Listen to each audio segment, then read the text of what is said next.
Discipline is the bridge between intention and achievement.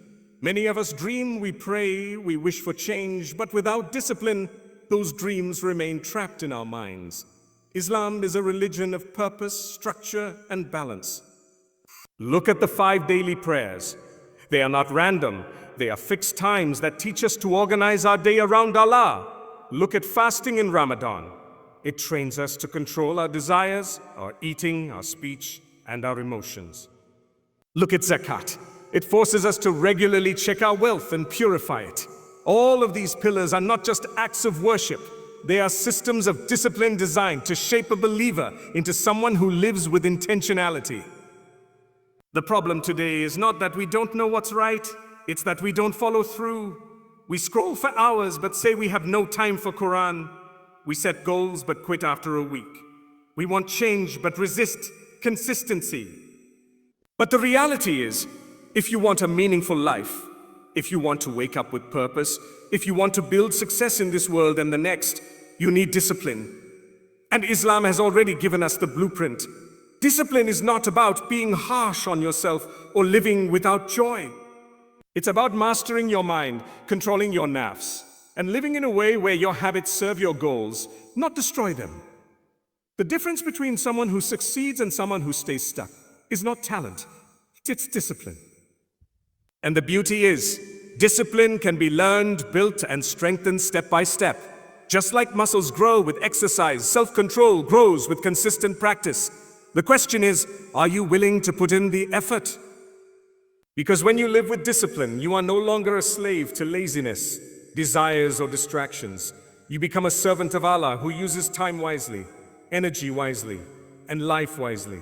One of the most powerful gifts Allah gave us is Salah. Many people today complain that life feels messy, unorganized, and out of control.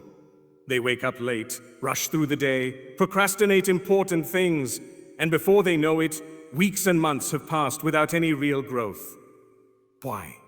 Because their days have no structure. But Islam gave us a divine structure, 5 fixed points of connection with Allah that are perfectly spread across the day. Think about it. Fajr, the prayer at dawn, pushes you to start your day early, to rise when the world is quiet, when distractions are few, and when your heart is soft. Starting your day with Fajr is like setting the tone. It tells your soul, I begin with Allah. It's not just a prayer, it's a discipline builder. Then comes Dua, right in the middle of the day, when you're busy with work, studies, or family. Allah calls you to pause, to realign, to remember what truly matters. That break is not just spiritual, it's a reset button for your productivity. It trains you to balance dunya with akhirah, work with worship, effort with reflection. Then Asr comes, that late afternoon slump where most people are tired, lazy, or distracted. Asr forces you to push past that dip, to stay consistent, to keep moving even when your body wants to rest. It's discipline in action. Maghrib arrives right at sunset when the day is closing, reminding you that just as the sun sets, one day your life will set too. That urgency pushes you to use your time wisely, not to waste it. Finally, Isha, the night prayer, the last act of the day before you rest. It's a moment to close your day with Allah, to end it in remembrance, not in meaningless scrolling or wasted hours. When you look at it this way, Salah is not just a ritual.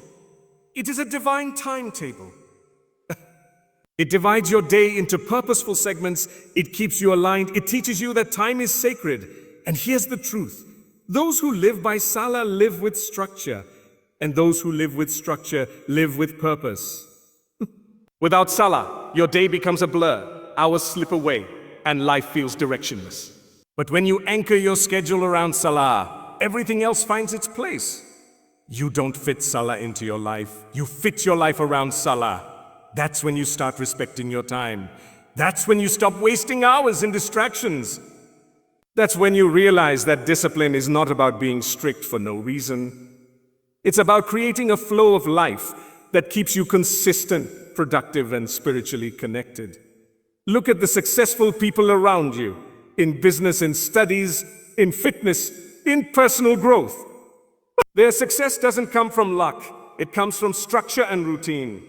Now imagine having a routine gifted to you by the creator of time itself, a system designed not only to help you succeed in dunya, but also in akhirah. That's Salah. It is the training ground for discipline. If you master Salah, you can master your day.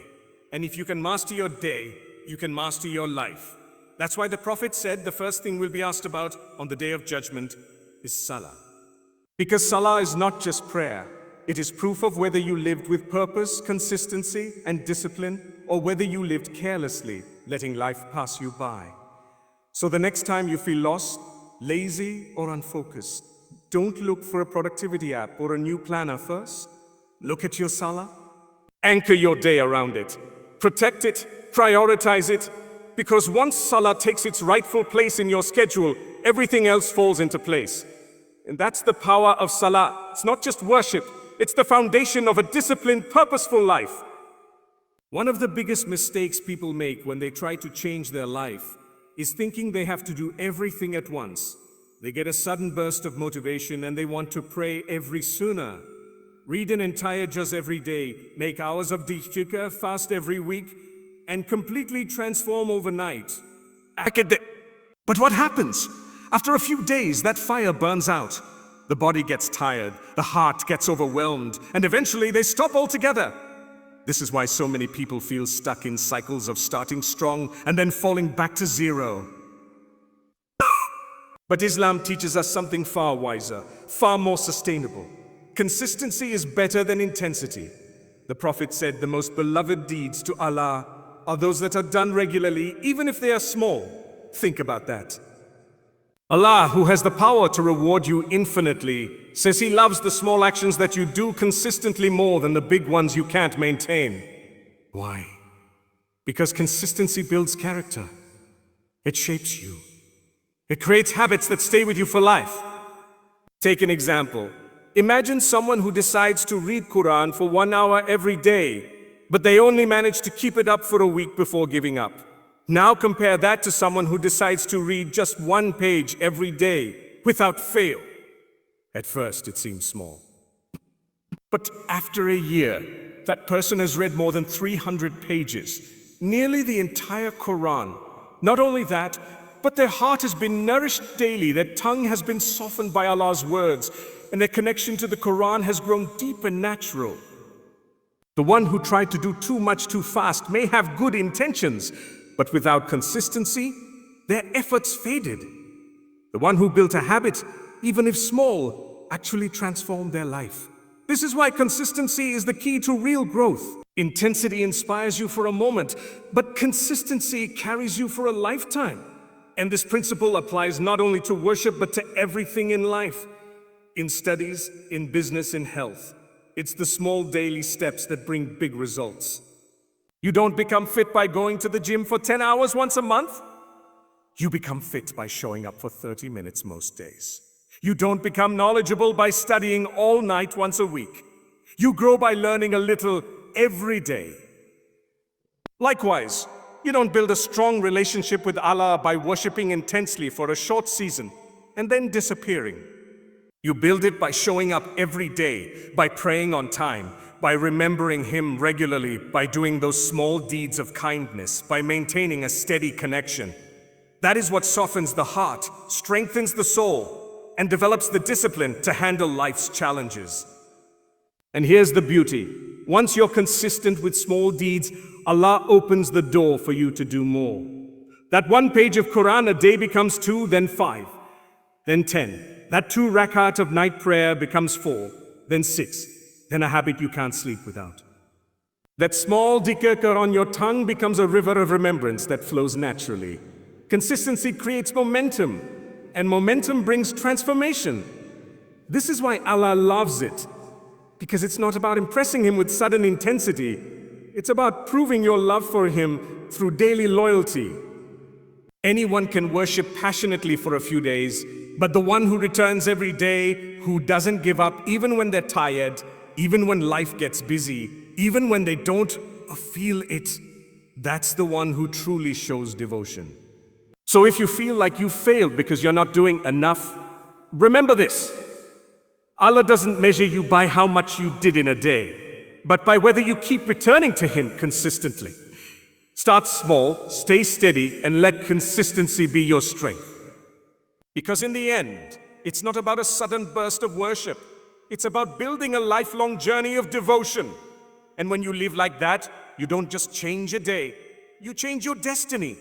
One of the greatest gifts Allah has given us for self-discipline is fasting. When you think about it, fasting is not just about staying away from food and drink. It is about training your soul to control itself. In a world where desires constantly call you, where your phone is always buzzing with distractions, where temptation is only a click away, fasting becomes a shield, a reminder, and a purifier. It is a shield because it protects you from falling into sins by reminding you that you are stronger than your impulses. It is a reminder because every time you feel hunger or thirst, you remember that life is not about feeding the body alone, but about feeding the soul. And it is a purifier because it teaches you patience, gratitude, and discipline, qualities that build resilience not only for Ramadan, but for every single day of your life. Think about the power of fasting. You wake up hungry, thirsty, perhaps tired, but you hold yourself back because you know Allah is watching. You remind yourself that breaking your fast early, even with one sip of water, is not worth losing the reward of His pleasure. That act of self-control, repeated day after day, trains your heart and mind to resist other temptations too. If you can hold back from something as basic and urgent as food and water, then surely you can hold back from gossip, from anger, from wasting hours scrolling mindlessly, from falling into sins that weaken your heart. Fasting teaches you that you are not a slave to your desires. You are a servant of Allah. And the moment that realization settles in, your entire approach to life changes. But fasting is more than just abstinence. It is an invitation to presence. When you fast, your senses become sharper. Your awareness of Allah deepens. A single date feels sweeter than an entire feast when you are heedless. A simple sip of water becomes more satisfying than the most expensive drink when it is tied to obedience. This teaches you contentment, gratitude, and appreciation for the small blessings you often overlook. Suddenly, you realize how much you take for granted: the food on your table, the water in your glass, the strength in your body. And that gratitude builds humility, and humility draws you closer to Allah. Now, apply this lesson of fasting beyond Ramadan. If you can discipline yourself with food and drink, then why not with your time? Why not with your tongue? Why not with your money, your energy, your habits? Self-discipline is not about punishment. It is about freedom, freedom from the chains of addiction, laziness, and weakness. Without discipline, life feels chaotic, unbalanced, and wasted. With discipline, life feels purposeful, powerful, and directed. Fasting shows you that structure is mercy, not restriction. That training your soul is not about limiting joy, but about guiding you to a deeper, lasting joy that isn't shaken by momentary pleasures. And here's the secret. Every act of self-discipline becomes an act of worship when it is done for Allah. When you resist temptation for His sake, He rewards you. When you choose patience over anger, He raises you. When you build habits of restraint, you are not losing anything. You are gaining a stronger heart, a sharper mind, and a soul more connected to your Creator. This is why the Prophet said that fasting is for Allah, and He alone will reward it. Because no one else sees your hunger, no one else feels your thirst, no one else knows the inner battle you are fighting, but Allah does. And He promises that every moment you hold yourself back, every second you show discipline, every struggle you endure silently is being written for you as reward beyond measure. So the next time you fast, don't see it as just staying away from food. See it as training for life. See it as a reminder that discipline is strength, that your soul is stronger than your desires, and that true freedom comes from submission to Allah. Because fasting is not only about surviving without food for a few hours, it is about thriving with faith for a lifetime. One of the most overlooked blessings of self-discipline is how it transforms your relationship with time. Time is the most precious resource we have, yet it slips away so easily, wasted on distractions, procrastination, and chasing things that never bring us lasting peace. Islam teaches us that time is a trust, and that on the day of judgment, one of the first questions we will be asked is, how did we spend our youth, our wealth, our life, and our knowledge? And perhaps the most sobering thought is this: every tick of the clock is a part of your life you will never get back.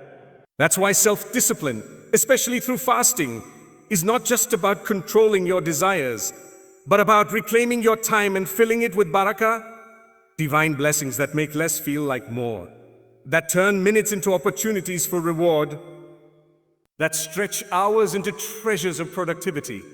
Think about Ramadan. How is it that in this 1 month, people who struggle to pray suddenly pray on time?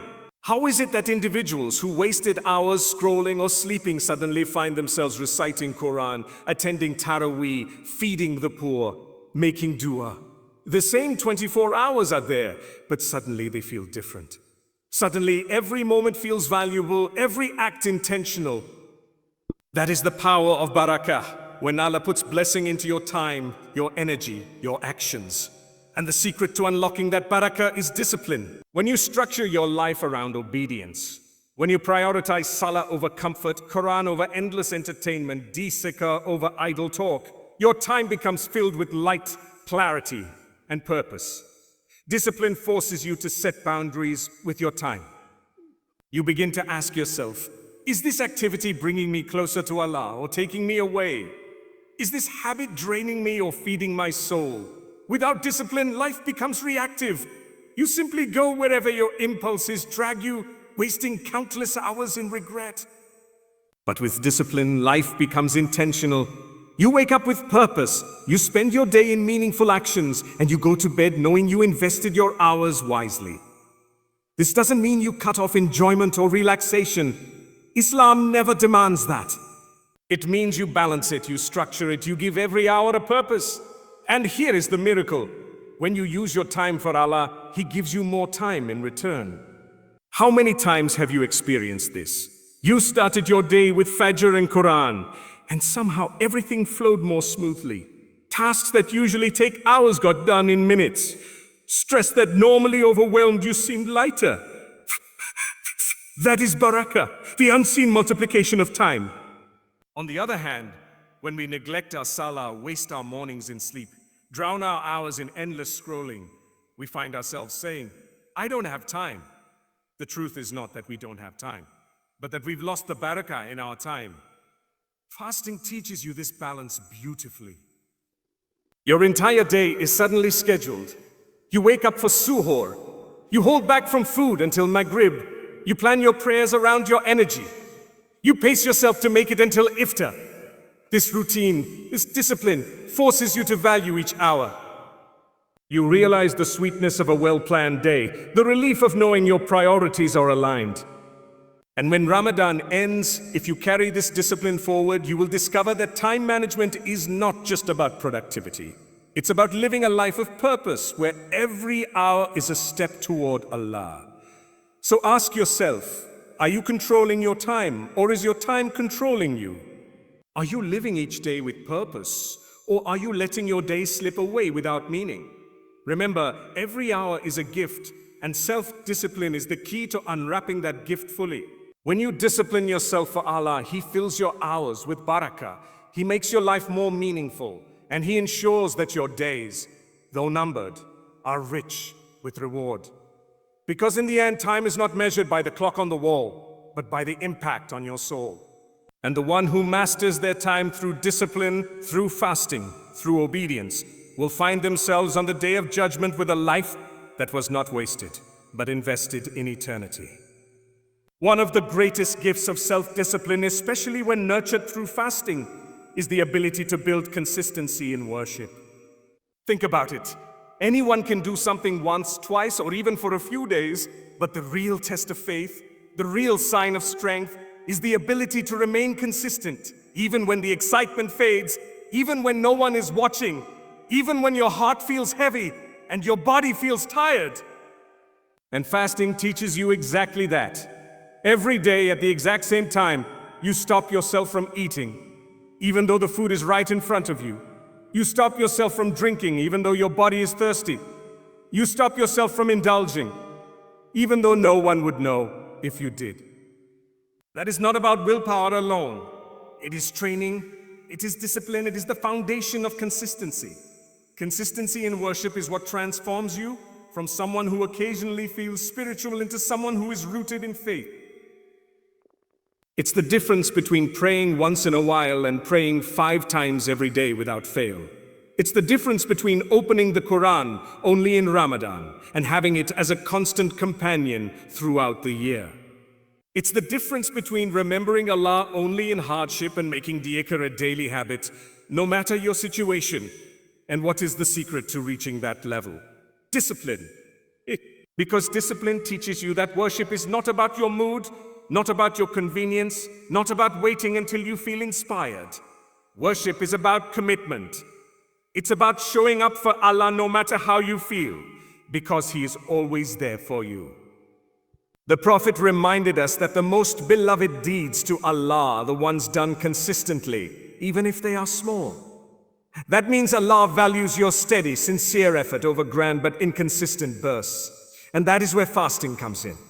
It rewires your entire being to follow structure. You don't just fast one day when it feels easy. You fast day after day, building a rhythm, proving to yourself that you can be steadfast. If you can train your body to hold back from food and drink for hours every day, then surely you can train your soul to hold on to prayer, Quran, dhikr, and good deeds with the same discipline. Consistency is what protects you when life shakes you. Because let's be honest, there will be days when your faith feels weak, when your heart feels empty, when you don't feel like worshiping at all. But if you have built consistency, you won't collapse in those moments. You will still pray, you will still make dhikr, you will still turn to Allah, not because you feel like it, but because it has become who you are. Your habits will carry you when your emotions cannot. And that is true strength. Think of it like building muscle. The first time you lift weights, you may feel weak. You may struggle, you may want to quit. But over time, with consistency, your strength grows. The same is true for worship. At first, it may feel heavy, but with consistency, it becomes natural, it becomes easier, and one day you realize it has become a part of you. You don't have to force yourself anymore because you cannot imagine living without it. This is why Ramadan is so transformative. For 30 days, you live in a state of constant worship, praying, fasting, reading Quran, making dua. And by the end of it, you feel different. You feel stronger. But the real challenge is not just Ramadan, it's what comes after. Do you carry that consistency forward? Do you drop it and return to old habits? Self-discipline is the bridge that helps you continue. If you fasted every day in Ramadan, why not fast on Mondays and Thursdays? If you prayed Taraweeh every night, why not keep praying Qiyam once or twice a week? If you opened the Quran daily, why not continue with even 1 page a day? The key is not to stop. The key is to remain consistent, even with small actions. Consistency in worship is what gives your life stability, peace, and meaning. It protects you from drifting aimlessly. It shields you from the whispers of shaitan. And it reminds you every day of your purpose. Without consistency, your faith will always feel shaky. High one day, low the next. But with consistency, you build a fortress around your soul, a steady rhythm that keeps you connected to Allah no matter what storms come your way. So ask yourself, are you building habits of worship that will last? Or are you only worshiping in bursts of emotion? Do you want to be the kind of believer who is carried by fleeting feelings, or the kind who stands firm with discipline, rooted in devotion? Because in the end, consistency is not about perfection. It's about showing up for Allah every single day in the best way you can. And if you do that, even with the smallest deeds, Allah will place immense blessings in your life and draw you closer to Him than you ever imagined. One of the most profound lessons fasting gives us is the ability to master our desires instead of being mastered by them.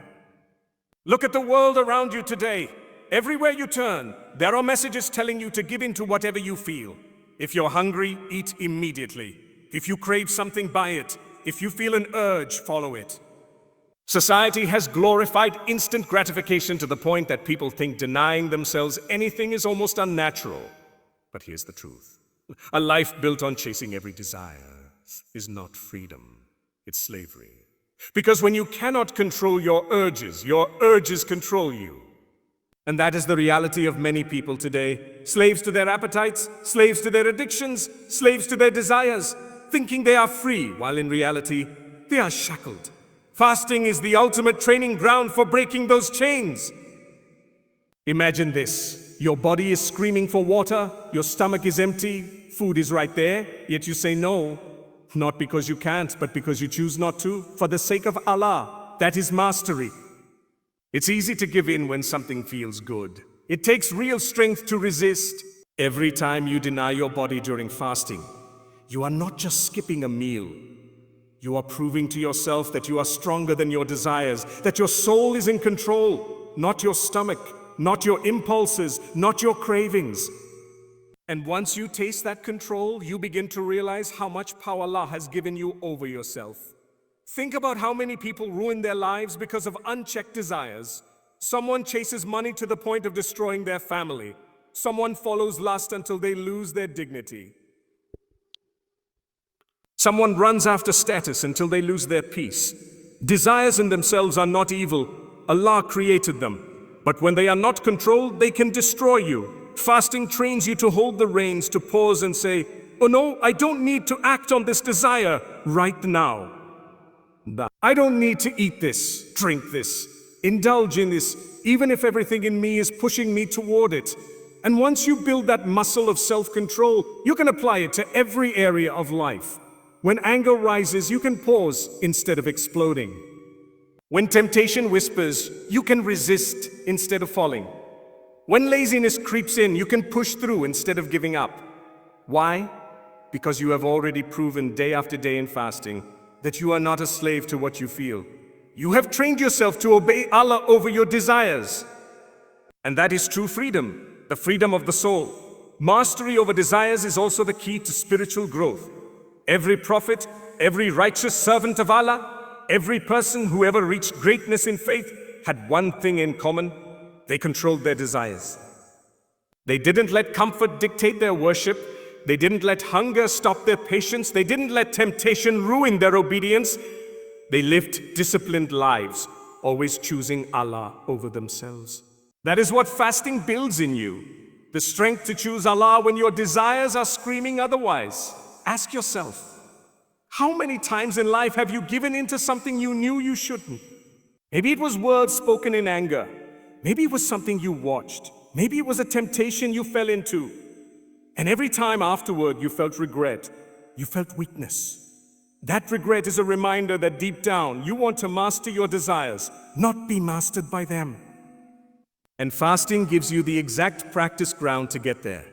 It's not about starving yourself.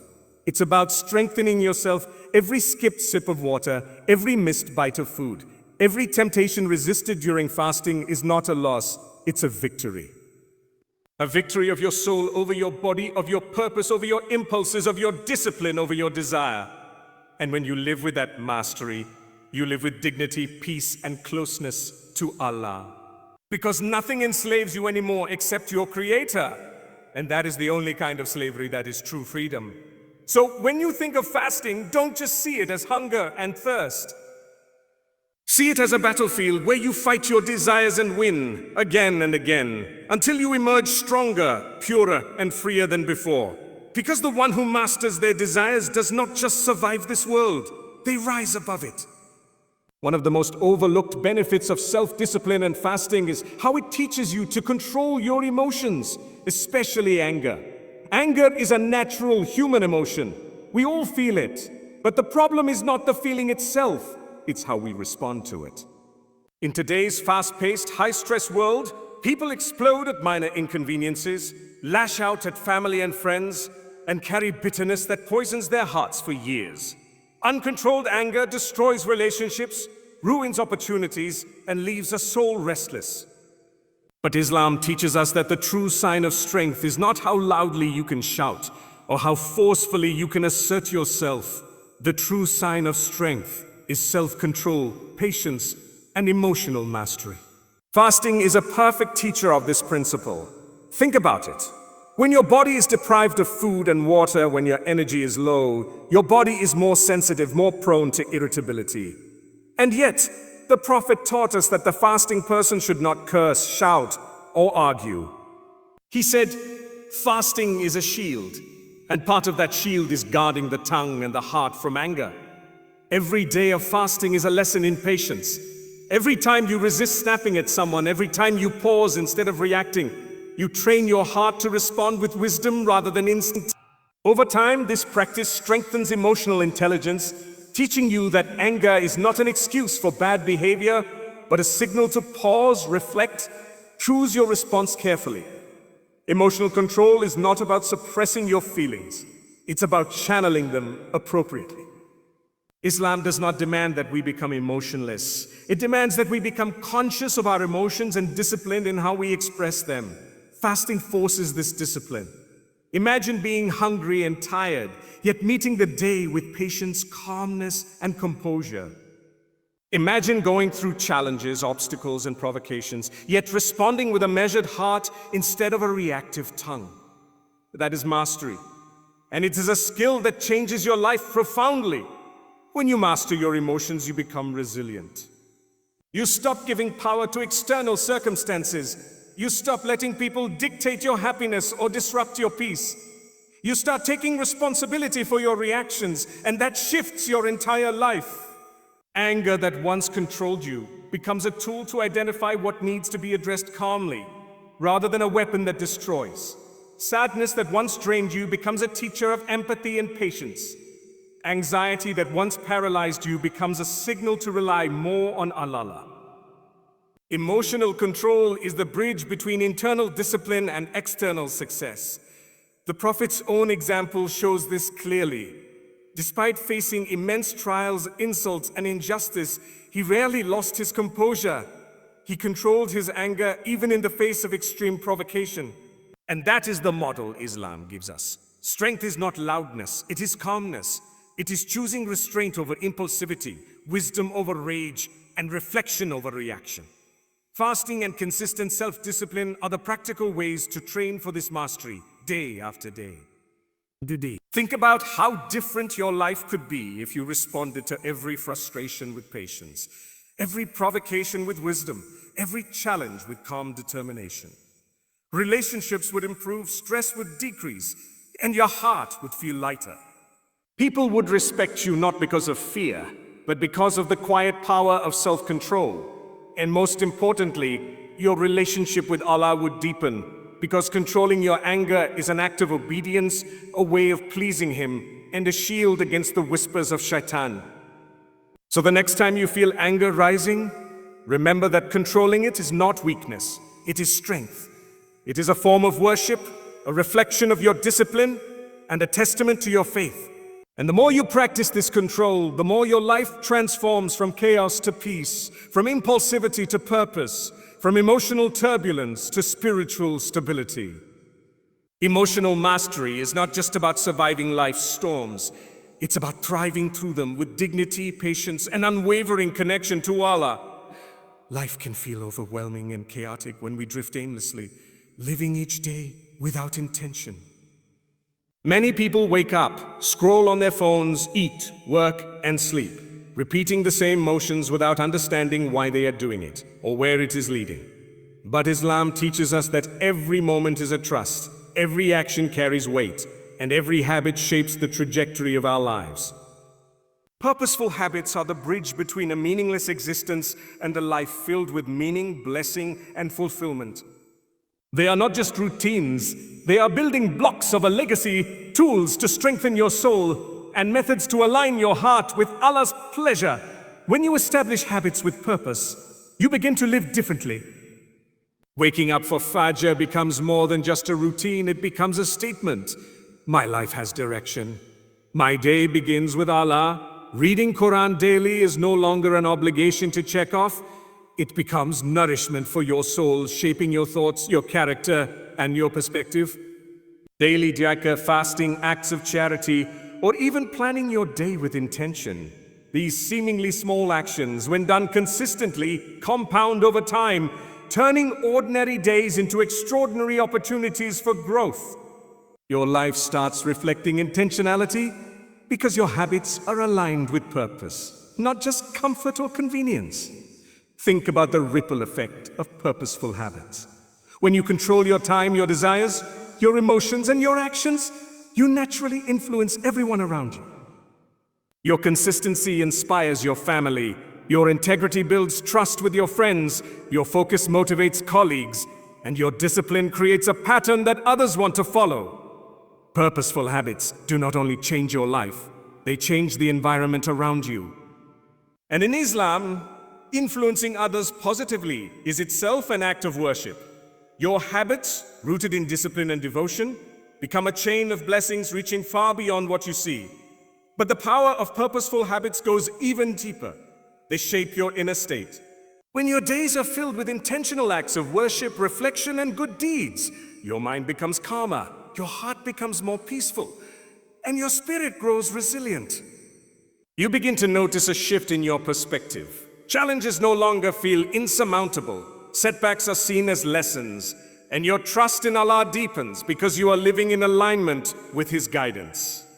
Purposeful habits are like a compass in life. Without them, you drift, but with them, every step has direction and meaning. This principle applies beyond worship. Islam encourages discipline in all areas: work, relationships, health, and personal growth. Imagine someone who prays consistently, manages their time, controls their desires, and treats others with kindness. Their habits shape not just their soul, but their entire reality. They attract success not by chance, but by design. They live intentionally, and their life becomes a reflection of a higher purpose. On the other hand, a life without purposeful habits may seem easy and comfortable in the moment, but it leads to emptiness, regret, and missed opportunities. Here's the key truth. Your habits today determine your life tomorrow. If you cultivate purposeful habits rooted in discipline, worship, and mindfulness, you are investing in a future that is meaningful, productive, and spiritually fulfilling. If you neglect them, you risk a life of wasted time, regret, and unfulfilled potential. Islam gives us the blueprint. 5 prayers, fasting, dhikr, charity, reflection, self-discipline. But it is up to us to apply it consistently, shaping every day with intention. When we do, life transforms from chaotic existence to a purposeful journey. From fleeting moments to lasting impact. From distraction to direction. So ask yourself, are your daily habits random or are they intentional? Are you drifting with the tide or are you steering your life with purpose? Remember, a purposeful life is not built overnight. It is built day by day, habit by habit, choice by choice. And when you anchor your habits in discipline, devotion, and intentionality, you are not just surviving, you are thriving.